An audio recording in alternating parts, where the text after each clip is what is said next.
am beyond thankful and grateful for all your comments, love, support, appreciation. If you have any specific questions or queries that you want me to address, please drop a comment and I'll try to make a complete video for it so that it goes to a wider audience out there, or I'll try to answer it in the comment section itself. This channel itself, not this videos, this channel itself is a completely unbiased channel, so you can completely blindly rely on this channel for all your queries related to moving abroad or making the right career choice. And with this, let's get started. So in today's video, we are going to see why not UK, the mistake that I did and you could prevent yourself from doing, and if not UK, which other country. So why I am saying this so loudly, that why not UK? UK is increasingly becoming a non-student friendly country is something that I have mentioned in almost all my videos now. But looking at the visa as well as the NHS fee hike, I am standing tall on this fact that it is actually very, very expensive now for 1 year course to pay the university fees, which has actually been again hiked. The universities have also hiked their fees, which is a norm every year that they do to accommodate more and more students and to accommodate, to get more and more revenue out of it. So the universities have hiked their fees. The NHS fees have been hiked. The visa application fee has been hiked. In fact, the PSW application fees that used to, the charges that used to be around £2,000 is now more than £3,000. For a master course of 1 year, calculate your degree choice, calculate your degree fees, your hostel fees, your accommodation fees, and all these PSW fees and everything. You'll see that UK is not at all a cost-effective option for you. And now, these charges, let us keep these charges separate. The average salary that you will be getting as a fresher if you get a job is around 24 to 28,000 almost everywhere, excluding mainland. Mainland you might get a bit higher, but for freshers it's around 24 to 28,000. If you are an experienced professional, yes, you might get everything. You might get a good salary as well as sponsorship. But for a person who lacks experience, expertise as well as skills, it is going to be a bare minimum of 24 to 28,000 after a lot of struggle. Now just calculate what you paid for a year and what you are going to get back in 2 years. You'll see that it is not at all a cost-effective option. Also keep this in mind that you're going to pay government a hefty amount of tax on your salary. Apart from paying the fees, the accommodation, the charges, on your first job itself, or for the job you're going to earn, you're going to pay a hefty amount of taxes as well. And with the visa application hike and everything, it is going to be really, really high for you. Now, talking about sponsorships. For the people who have experience, expertise, it's bang on. You can get it very easily, but for the people, in fact, 80 to 90% of the students had to go back to their home countries, including Big Four, including students working in Big Four, professionals working in Big Four. Big Four recently has laid more than 50% of their employees, and many of them have been Indians. Not just Big Four, in fact, Citigroup as well has laid a lot of employees, which is in the news these days.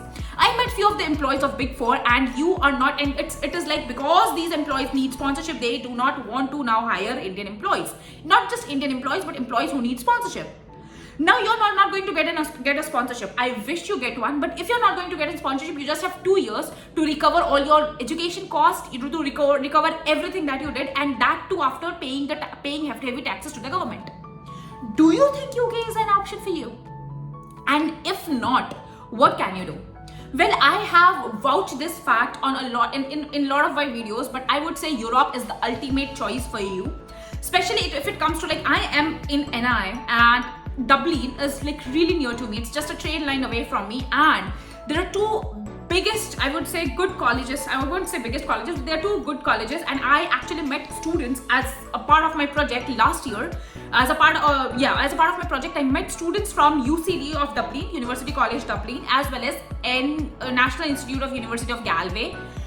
So I met the students from there, and many of the students, like almost 80 to 90% of the students, have got placements at not very high salary, but they have got placements and they have also got sponsorship.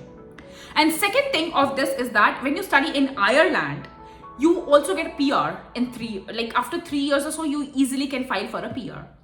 So studying and investing in a country like Ireland, which gives you much more opportunities, and Ireland in fact is a very friendly country when it comes to sponsoring the employees, again because it is in the need of employees, and it has a very flexible government, I would say. So opting for Ireland is a much more better choice than opting for UK nowadays, because I have already given you a lot of calculations. You can sit and do it yourself and see which option works for you. But having said that, why I am vouching for Ireland today is a visa to entire Europe. We all know that post-Brexit, UK is separate, and the whole of Europe, that is 29 countries, if I am not wrong, 29 countries are together. So if you get a European visa, it's very easy for you to have that intra-country, not just opportunity for job, but intra-country opportunities for travel, for your other expense, like for your other explorations as well. So it is always better to go to a country that is more flexible and go to a country that is more open to adopting or offering student sponsorship than to come to the UK, especially after all the government politics and everything.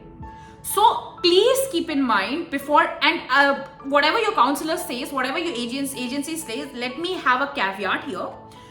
Universities in UK pay really heavy prices. University in UK as well as universities in Canada, and this I came to know very recently because I was attending a conference in London of the agencies and the agents, and I could understand how the breakdown works, because the more the number of students, and specific universities offer really good amount of I would say charge percentage for bringing in students. So please blindly do not follow what your agencies or your counselor says. Be very vigilant and be very aware of what is going around you, what is happening in the world in terms of politics, which colleges are in the top rankings in terms of placement, what is your course ranking in a particular university, what is your course ranking in a particular country, and what are the job opportunities. Do not please blindly follow your counselor or your agencies, because everything here in UK and in Canada, again I'm not saying about Europe, I don't know about Europe, but in UK, in Canada, a lot of it depends upon the percentage that these people get to bring in more students. So I did the mistake of coming to the UK because I wanted to pursue pursue my MBA from the top universities of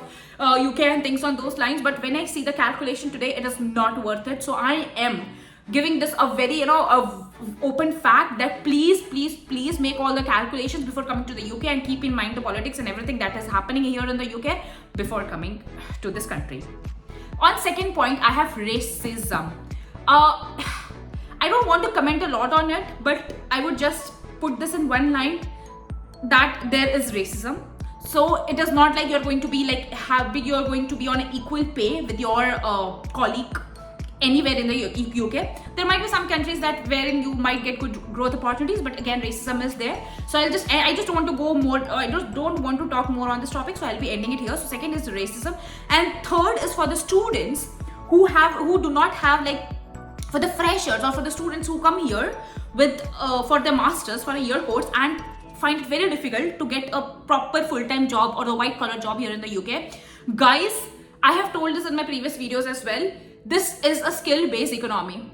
If you are just coming here to study very cheap to just have a master's degree in cheap universities, it is okay. It is your choice. It is okay. It's all right. Make sure you have a very strong skill to offer to the employees. Now, why I'm saying this stories is 5 students, they couldn't clear the masters. They were actually about to get their sponsorship was withdrawn from the universities, and they were about to get deported because the university withdrew the sponsorship because they could not clear their course. But they had so strong skills. You get skills they had so strong skills in, one had in data, one had in coding, and one had in, I think it was in semiconductor industry. He had great expertise in microprocessors and microcontrollers. So they got, although the sponsorship from the university was withdrawn, they got a sponsorship from the industries. So if you are a fresher, or if you do not have good years of number of years of experience, what you can do is, and if you really want to come to the UK take a cheap university, what you can do here is you can have your skills, develop a skill to offer, research what skills are high in demand here in the UK, and on next video I'm going to tell you those skills, because scale up visa is something that I'm going to cover in the next video.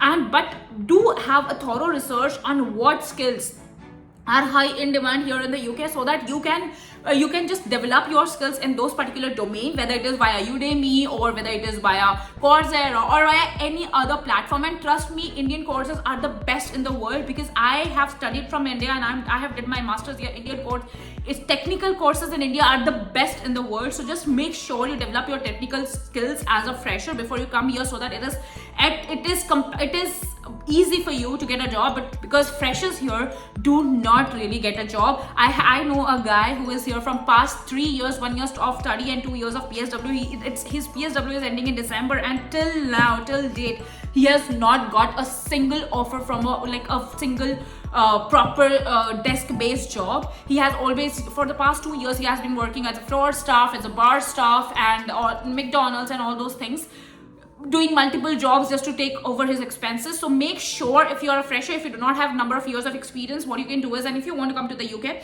either opt for a choice like Ireland or something, or if you're coming to the UK, then make sure you have a very strong skill to offer, so that even if you do not make it in terms of job placement or in terms of any other thing, you get a sponsorship here in the UK for the companies who are looking for skills for the skills that you have. In the next video, as I said, I'll be going to cover the scale-up visa and what you can do to get a job here in the UK in terms of scale-up visa, because a lot of the companies have been offered scale-up visa, and and how can you crack this fact and get a job here in the UK quite easily.